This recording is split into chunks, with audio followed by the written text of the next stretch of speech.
The Lamp Bearer. Chapter 1. The Promise Under the Faint Light. Kindness is often forgotten until the light goes out.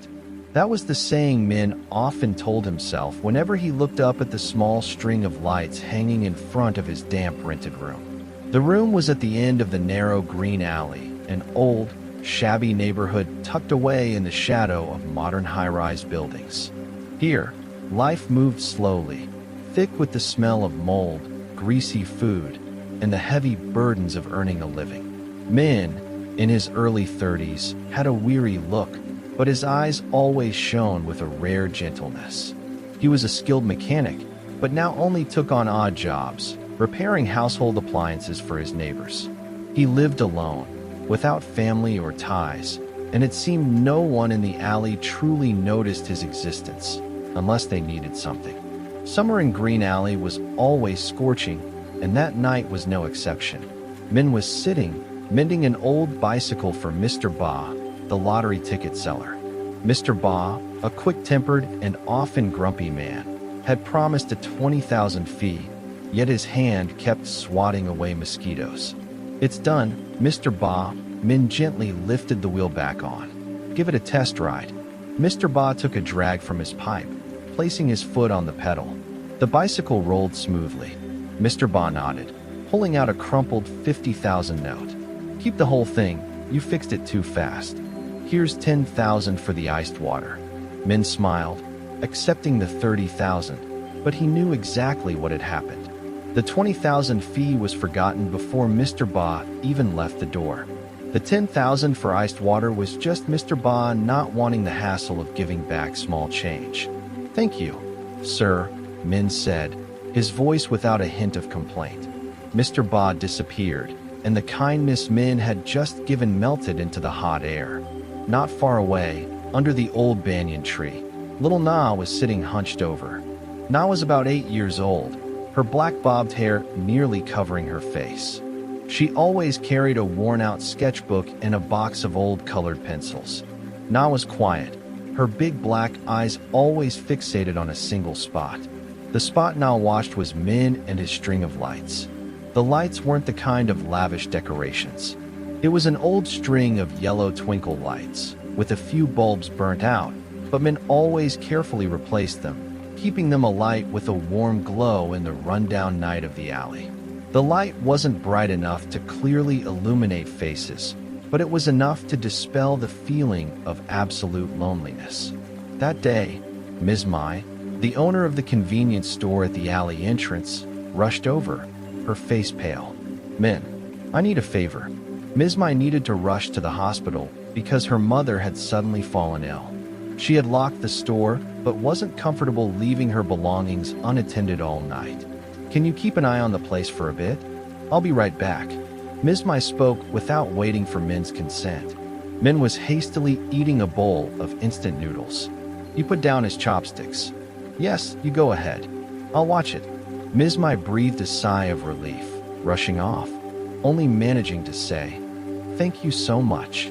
That night, Min sat on the rickety wooden chair in front of his room, his eyes fixed on the convenience store.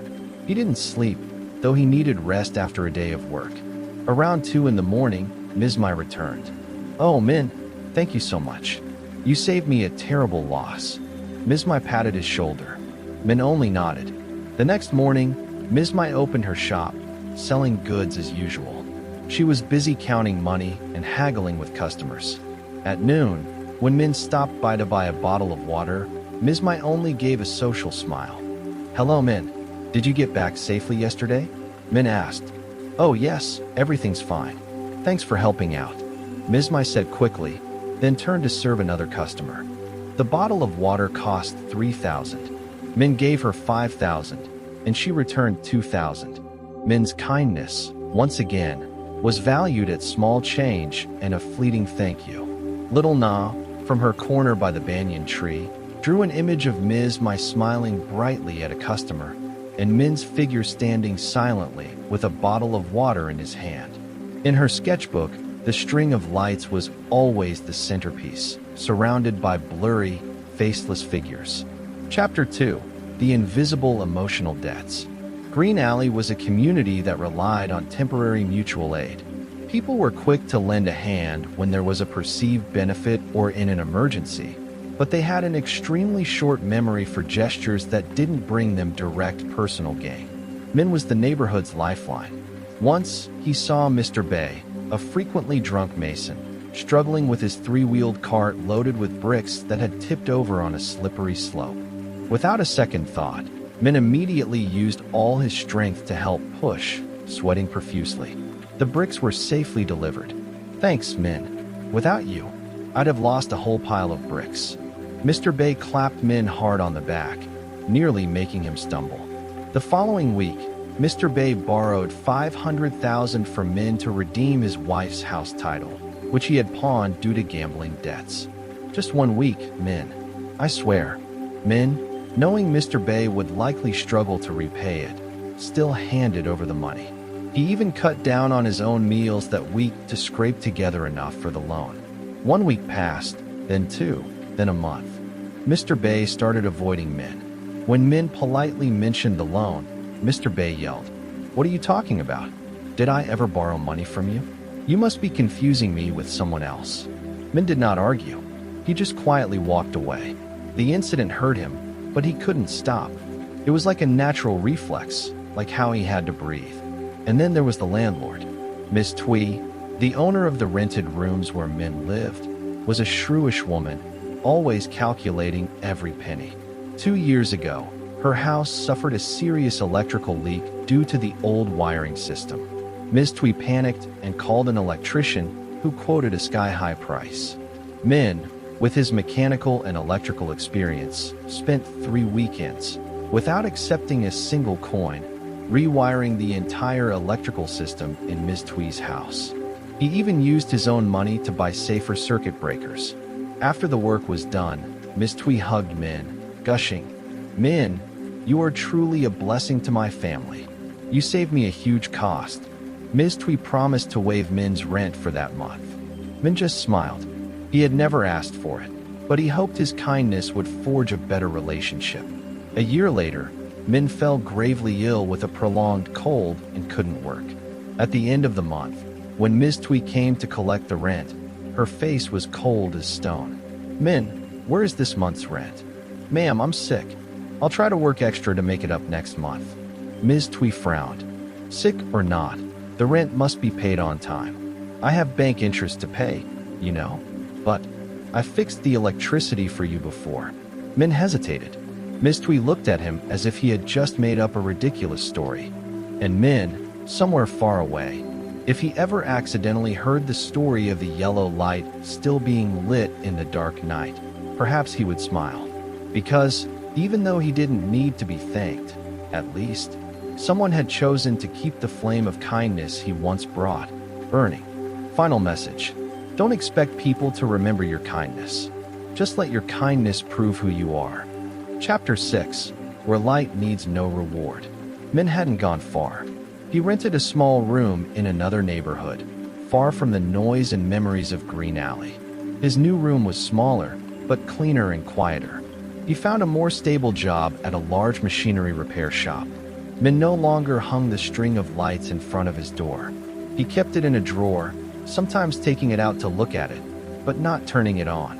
He decided to focus on building his own life, not to seek validation, but to protect the flame within himself. He still helped colleagues when they were in need, but he did it more discreetly, less conspicuously, and if necessary, he would refuse if the act would seriously harm himself. Min had learned life's most painful lesson. Don't expect people to remember your kindness. Just let your kindness prove who you are. He lived in peace. There were no nagging demands for rent, no suspicion. He only needed to do his job, and his conscience was clear. Back in Green Alley, the power outage lasted until the next morning. When electricity was restored, everyone felt relieved, but that relief was quickly replaced by an empty feeling. They had found the note, they had remembered, but they had lost the lamp bearer. Little Na kept the lights. She brought them to her room, charged them, and carefully stored them next to her sketchbook. She no longer sat under the banyan tree, because the banyan tree was no longer where Min used to sit. Whenever someone in the neighborhood needed a small favor, like changing a light bulb in the alley or carrying heavy items, they hesitated. They didn't know whom to ask. They had become accustomed to Min's presence as a natural law, and now that law was broken. They tried to help each other, but everything was slow and accompanied by clear offers of payment. Spontaneous, unprompted mutual aid had vanished. A few months later, Mr. Ba, the lottery ticket seller, tried to fix a broken door lock himself. He kept failing. Frustrated, he stood in front of Min's old room, intending to call a repairman. But then he suddenly realized that if Min were here, everything would take just 5 minutes and cost nothing. He sighed, deciding to leave the lock as it was. A year passed. Green Alley was still Green Alley, but there was an invisible gap that nothing could fill. One late evening, when the neighborhood was holding a small party to celebrate the new year, after managing to collectively buy a small shared generator, Little Na appeared. She said nothing, just went straight to an old corner of the wall. She took out Min's string of lights, plugging it into a small socket she had installed herself. The yellow lights flickered to life, creating a familiar, warm streak of light, driving away the cold white light from the new generator. The entire neighborhood fell silent. In that moment, they didn't just see the light. They saw the kindness, the patience, the unconditional giving. They saw themselves in the selfishness and ingratitude they had shown. They didn't call Min's name. They just stood there, looking up at the light. Little Na was not the one who brought the light. She was just the one who kept it. From that day on festive occasions or nights that needed warmth, Little Na would light up the string of lights. It wasn't an accusation, but a silent reminder. The residents of Green Alley never forgot the one who left. They couldn't fix their mistake with Min, but they learned a profound lesson. Kindness, when given sincerely, does not disappear. It only transforms into something else.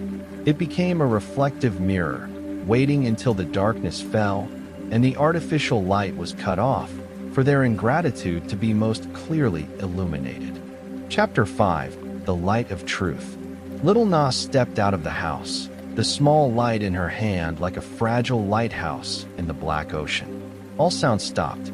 The entire neighborhood silently looked towards the only source of light. That small yellow light illuminated Na's face, and a little farther, it shone onto the old wall of Min's empty rented room. Right at the base of the light pole, where the string of lights used to hang, a small white slip of paper lay on the ground. Na's light shone directly onto it. Ms. Mai, the first one to rush over, bent down and picked up the paper.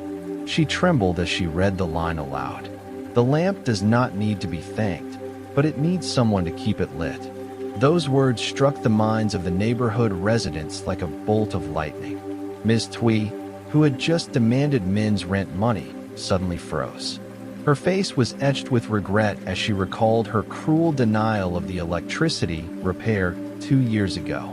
She remembered the coldness when Min responded to her about the rent and how she had treated him. Mr. Ba, the lottery ticket seller, who had not paid the bike repair fee, looked up at the faint light.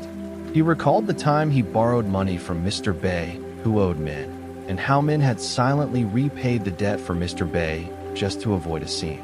Mr. Ba had never known Min helped him that much. They looked at Little Na, the skinny girl who always sat quietly in the corner, holding the light they had never paid attention to. The light, that light is Min's. Ms. Mai exclaimed. He always hung it there, rain or shine. He never let it go out. They remembered the small acts they had taken for granted. Min had quietly unclogged the sewer drain right in front of Mr. Ba's house. Min had spent an entire evening welding Ms. Mai's broken window frame after a strong wind. Min had lent Ms. Tui's young son his bicycle to practice riding without asking for it back. All these deeds, when done under Min's warm yellow light, seemed like just normal actions of a good neighbor. But when the light went out and the light bearer vanished, they only then realized the profound emptiness. The painful truth: Min's kindness was the only thing that kept this neighborhood running smoothly, but they never valued it until they desperately needed it to see each other in the dark. Min is gone, little Na whispered, her voice tiny but clear in the silent space. He left because no one kept the light lit. Na's words didn't just refer to the physical light, but the flame of kindness in Min's heart. They had let that flame die out. Ms. Twee, the toughest of them all, began to sob. She remembered Min's generosity when she was in trouble, and how she had treated him like a swindler. I was wrong, Ms. Twee stammered. I chased him away. I forgot everything. In the faint light of the lamp Na held, they saw shame, remorse, and emptiness. They had a good man among them, and they had mistreated him simply because he didn't demand repayment. Chapter 4. The Night Without a Light. Little Na, the only one who always paid attention, saw Min leave.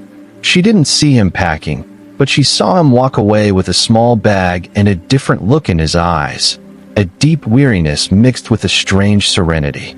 She saw the light being taken down. The next morning, Ms. Twee found Min's room locked. This guy? He ran away from the debt. Ms. Twee loudly cursed, kicking the old wooden door. Mr. Ba, the lottery ticket seller, shook his head. Maybe he was too poor and went somewhere else to make a living. Ms. Mai shook her head with a sigh. He was kind, all right, but he lacked foresight. He helped so many, but couldn't even take care of himself. Not a single person mentioned the debt Min had paid off, nor how Min had helped them. They only saw Min as a debtor on the run. Green Alley resumed its routine. Min's absence did not create any significant gap that day. Then, an unexpected event struck.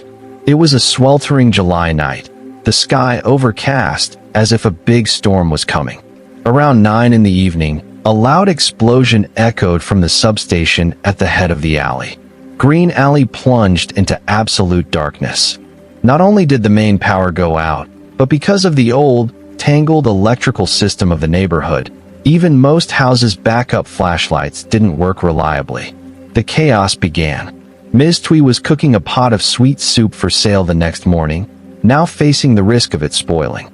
She frantically searched for old candles, but they had all melted from the heat. Oh my, does anyone have a lighter? Light this up, Ms. Twee shouted. Mr. Ba was trying to find his bicycle that had fallen over in the dark. Damn it, I can't see a thing. Ms. Mai panicked because her refrigerator contained medicine that needed to be kept cold. Green Alley, where everyone considered themselves self-sufficient and independent, suddenly became completely blind and helpless. The familiarity with free assistance had made them lose their ability to cope in the dark. The sounds of arguments and crashing objects filled the alley. In the absolute darkness, the once familiar faces suddenly became strange and frightening. Someone called the power company. My phone's battery is dead. This darkness is driving me crazy. They started blaming each other for not having adequate backup lights. They forgot that the one who often brought the only light, the one who could illuminate every hidden corner, had left early that morning. Little Na, sitting in her dark room, heard the noise outside. She was prepared for this. She had seen Min leave, and she knew. Na rummaged through the cloth bag she carried every day. It contained not just colored pencils and a sketchbook, but something else. When Min was packing, she had secretly followed him. Seeing him place the string of lights next to the porch pole, she waited until he was completely out of sight. Then, she picked up the lights, carefully hiding them in her old school bag. Na opened the bag, taking out the blinking yellow string of lights. In the dark, she fumbled for the power bank Min often used to test the lights whenever he replaced a bulb. Na's hands trembled, but she concentrated intensely. She remembered Min had shown her how to plug the wires in firmly. Click! A faint but steady yellow light flared up. Na held the light, carefully walking out of her room. Chapter 3.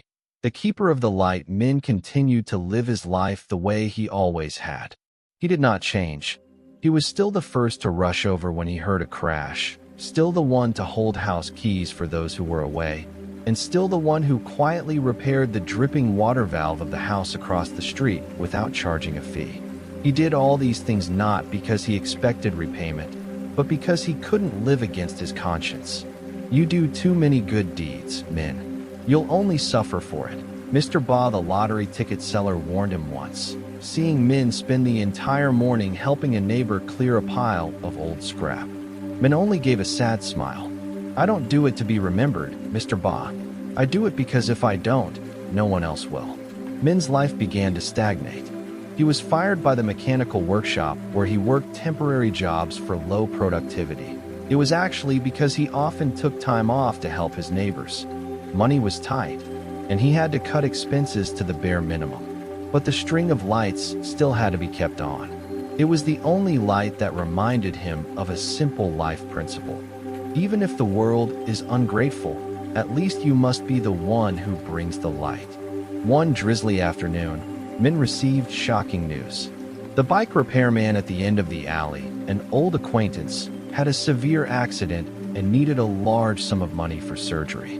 This repairman had never helped Min, but he was the breadwinner of his family. Min gathered all his meager savings, money he had been trying to save for the deposit on a better new room where he could work in peace. It wasn't enough, but it was everything he had. Min brought the money to the hospital, handing it to the repairman's sobbing wife. Focus on his treatment. This money will help for now. The repairman's wife was stunned. Mr. Min, why are you helping us? It's a small thing. Min quickly withdrew. When Min returned to his room, he only had a few crumpled bills left in his pocket. He was jobless, and this month's rent was short. He felt cold and exhausted. That evening, Miss Twee called him to her room. Her face was still severe. Min, this month's rent. If you don't have it, move out before Friday. Min bowed his head. He couldn't tell her he had lent out all his savings. He had chosen this path himself. Ma'am, I beg you for 2 more days. Ms. Twee shook her head firmly. No exceptions. Min returned to his room. He sat on his bed, looking at the blinking light. He was too tired to fight. He realized that his kindness in their eyes was just a free utility, and when he was no longer able to provide that utility, he had no value left. He began to pack his belongings. He didn't have much, just a few clothes, a notebook of work records, and the string of lights. Min took the lights down. He carefully wrapped them in an old towel. He didn't want them to be damaged during the move. Before leaving, he carefully switched the light on one last time. The warm yellow glow enveloped the small room. Min took an old memo slip and wrote on it in neat handwriting. The lamp does not need to be thanked, but it needs someone to keep it lit. He folded the slip, placing it right at the base of the light pole on the porch, where he used to hang it. Then, Min closed the door of the rented room and quietly walked out of Green Alley before dawn. The neighborhood was submerged in a silent darkness, leaving only the yellow string of lights, silently hanging on the empty porch. Fixed the electricity? What nonsense are you talking about? I remember hiring a professional to do it, and it cost a lot. Are you confusing me with someone else? Ms. Twee denied it definitively, without any hesitation. If the money isn't here tomorrow, move out immediately. The painful truth pierced Min's heart. No one remembers your kindness. His goodwill was just an overdue debt, and when needed, people would simply wipe their hands clean and deny it. Min quietly borrowed money everywhere to pay the rent. He didn't dare tell anyone that Ms. Twee had forgotten his favor. He didn't want to be labeled as someone who complained. Little Na, sitting under the banyan tree, drew a scene of an angry Ms. Twee chasing away a shadowy figure, while on the rooftop, the pale yellow string of lights persistently shone.